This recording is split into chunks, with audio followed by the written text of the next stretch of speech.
Hi friends! இன்னைக்கு நம்ம சூலூர் காங்கேயம்பாளையத்தில உள்ள ஐயப்பன் கோயிலுக்கு தாங்க வந்திருக்கோம். மண்டல பூஜை முடிய போறதுனால டிசம்பர் 21ஆம் தேதி அன்னைக்கு கலை நிகழ்ச்சி ஏற்பாடு பண்ணியிருந்தாங்க. எங்கள இன்வைட் பண்ணியிருந்தாங்க. ஸோ நாங்க இன்னைக்கு அங்க வந்தோம். உள்ள வீடியோ எதுவும் அலோட் கிடையாதுல்ல. ஸோ உங்களுக்காக வெளிய இருந்து எடுத்துட்டு வந்தேன். மறுநாள் டிசம்பர் 22 அன்னைக்கு சைத்தன்யா யாத்திரை. அதாவது ஐயப்பன வீதி உள்ள கூட்டிட்டு வர்றாங்க. இங்க இருக்கிற லேடீஸ் எல்லாருமே வரிசையா விளக்கு எடுத்துட்டு போயி விநாயகர் கோயில்ல ஐயப்பன வச்சு பூஜை பண்ணுவாங்களாம். சரண கோஷம் கேட்கும்போது அவ்ளோ வைப்ரேஷனா இருந்துச்சுங்க. அவங்களுக்கு பின்னாடி எல்லாரும் என்ஜாய் பண்றதுக்காக புலியாட்டம் வச்சிருந்தாங்க. அதில ஒருத்தர் மட்டும் ரொம்ப காமெடியா பண்ணாருங்க. குழந்தைங்களும் செம்ம ஹேப்பியா என்ஜாய் பண்ணாங்க.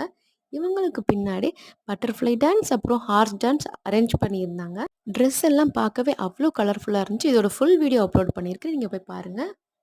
இதுக்கப்புறம் சண்டா மேளம் வந்துச்சுங்க. ஐயப்பன்னாலே ஒரு வைப்ரேஷன் தான். அப்படிதானே? இந்த வீதி விழா முடிஞ்சவனும் நாங்களும் வீட்டுக்கு வந்துட்டோம்.